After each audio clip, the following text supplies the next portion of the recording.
ఈనాడు జనగణన జరుపుతున్నటువంటి సందర్భంగా కులగణన కూడా జరపాలని, బీసీల జనాభా కూడా లెక్కించాలని 80 సంవత్సరాల వయసులో ఉండి కూడా ఎర్రటి ఎండలో నిరాహార దీక్షకు కూర్చోవడం అనే చిన్న విషయం కాదు.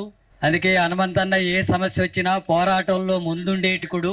కులగణన జరుపుతామని చెప్పి హామీ ఇచ్చి కేంద్ర ప్రభుత్వం ఆ హామీని అమలు జరిపితేనే హైదరాబాదుకు రావాలని రేపు మోడీ హైదరాబాద్లో జరపబోతున్నటువంటి సభలో దీని మీద స్పష్టమైనటువంటి వైఖరి ప్రకటించాలనే ఉద్దేశంతో అనేక సంఘాలు, సంస్థలు, బీసీ సంఘాలు ఆందోళన చేస్తున్నాయి. ఇప్పుడు హనుమంతన్న దీక్ష కూడా చేస్తున్నాడు.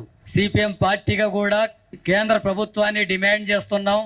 జనగణనలో కులగణన జరపాలని పార్లమెంటులోనే అన్ని ప్రతిపక్ష పార్టీలంతా నిరసన వ్యక్తం చేశాయి, ఆందోళన వ్యక్తం చేశాయి. రాష్ట్ర వ్యాప్తంగా ఈ అణగారినటువంటి తరగతులంతా కూడా బీసీ సంఘాలు, ఇతర సంఘాలు కూడా సామాజిక సంఘాలు ఆందోళనలు నిర్వహించాయి. కులగణన జరపమని ముందు చెప్పిన కేంద్ర ప్రభుత్వం ఈ ఆందోళనలు, ఉద్యమాల సమయాన ఈ 5 రాష్ట్రాల్లో ఎన్నికలు జరగబోతున్నటువంటి సందర్భంలో బీసీల కులగణన జరపకపోతే అక్కడ ఓట్లు పడి అధికారంలోకి రావనే ఉద్దేశంతో కులగణన జరుపుతామని చెప్పి హామీ ఇచ్చి ఇప్పుడు ఎన్నికలు అయిపోతున్నట్లో కులగణన జరుపుతూ కులగణన జరపకుండా జనగణన జరుపుతూ ఉన్నారు. ఈనాడు దేశంలో కానీ రాష్ట్రంలో కానీ బీసీల సంఖ్య, ఏ కులం ఎంత ఉంది, ఎంత జనాభా ఉంది, వాళ్ళలో విద్యా పరిస్థితి ఏంటి, అట్లాగే ఆర్థిక పరిస్థితి ఏంటి, సామాజిక పరిస్థితి ఏంటి, వాళ్ళకు అసమానతలంతా నిర్మూలించాలంటే ఈ కుల గణన ఉండాలి కదా. ఏ కులం ఎంత జనాభా ఉందో తెలియాలి కదా. వాళ్ళ ఆస్తిపాస్తులు ఏమున్నాయి, వాళ్ళని అభివృద్ధి జరగాలని చర్యలు తీసుకోవాలో స్పష్టత ఒక రిజర్వేషన్లలో కేవలం కొన్ని ఉద్యోగాలు, సీట్లు, పదవులు వాటికే కాదు, సామాజికంగా అసమానతలను నిర్మూలించడానికి ఇది ఒక ముఖ్యమైనటువంటి అంశం. అలాంటి కుల గణన జరుపుతామని హామీ ఇచ్చి ఇప్పుడు ఎందుకు వెనక్కి తగ్గారు? ఎందుకు హామీ అమలు జరగడం లేదు? ఇక్కడ 2 కేంద్ర మంత్రులు, అట్లాగే పార్లమెంట్ సభ్యులు 8 మంది బీజేపీ నాయకులు ఉన్నారు. వాళ్ళందరినీ కూడా సిపిఎం పార్టీగా డిమాండ్ చేస్తున్నాను. ఇక్కడ హనుమంతన్న దీక్ష అన్ని సామాజిక సంఘాలంతా కూడా ఇక్కడ మద్దతు ఇస్తూ ఉన్నాయి. ఈ విషయాన్ని మోడీకి తెలియజేసి వెంటనే రేపు వస్తున్న బహిరంగ సభలో ప్రధానమంత్రి హోదాలో ఈ కులగణన నిర్వహిస్తామని చెప్పి స్పష్టంగా ప్రకటించేటట్టుగా చర్యలు తీసుకోవాలని చెప్పి వాళ్ళని కూడా డిమాండ్ చేస్తూ ఉన్నాం. ఎందుకంటే ఓట్లు వేసుకుంటున్నారు, అధికారంలోకి వస్తున్నారు. అధికారంలోకి వచ్చిన తర్వాత ఈ సమస్య పరిష్కరించడం లేదు. బీసీలకు 1% రిజర్వేషన్స్ అమలు జరగాలని అన్ని పార్టీలు, ప్రభుత్వం కూడా నిర్ణయించి పార్లమెంటుకు పంపిస్తే అక్కడ అమలు చేయడం లేదు. గవర్నర్ అడ్డుకు బీసీలకు 42% రిజర్వేషన్స్ అమలు జరిగే స్థితికి బీజేపీ అంది. అట్లాగే ఇప్పుడు కులగణన అడ్డుకుంటుంది.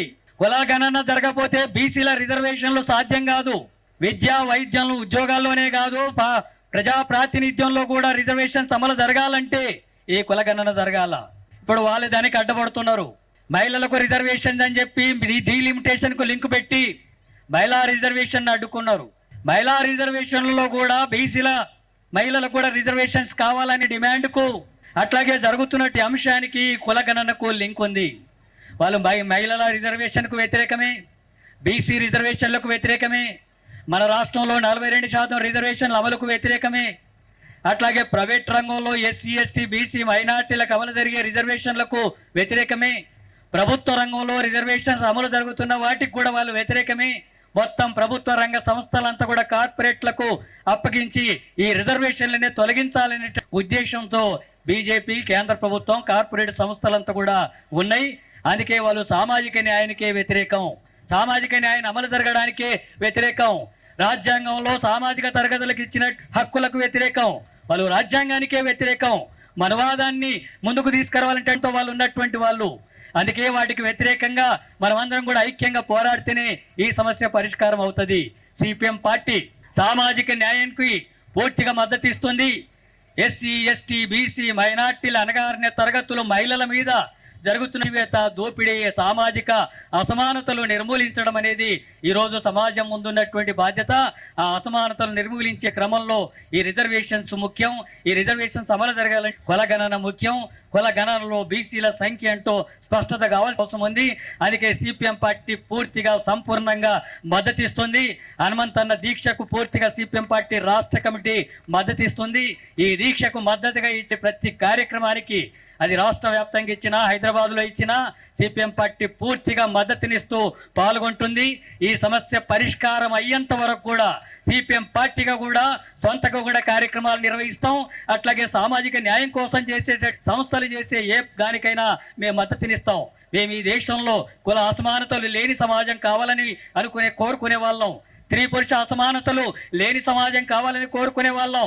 పేద ధనిక వ్యత్యాసం లేని సమాజం కావాలని కోరుకుంటునేటటువంటి వాళ్ళం. మత సామరస్యం ఉండాలని కోరుకుంటున్నటువంటి వాళ్ళం. మతోన్మాదానికి వ్యతిరేకంగా, రాజ్యాంగాన్ని నిర్వీర్యం చేసేటటువంటి దోర్లకు వ్యతిరేకంగా, రిజర్వేషన్లకు వ్యతిరేకంగా, కుల గణనకు వ్యతిరేకంగా, వ్యవహరిస్తూ కేంద్ర ప్రభుత్వ విధానాలకు వ్యతిరేకంగా జరిగేటటువంటి పోరాటం కూడా సిపిఎం పార్టీ సంపూర్ణంగా మద్దతిస్తుందని చెప్పి తెలియజేస్తూ ఈ దీక్షకు కూర్చున్న హనుమంతన్న తప్పకుండా విజయం సాధించాలని ఖచ్చితంగా కేంద్ర ప్రభుత్వం ఈ హామీని అమలు జరపాలని చెప్పి మేము కోరుతున్నాం.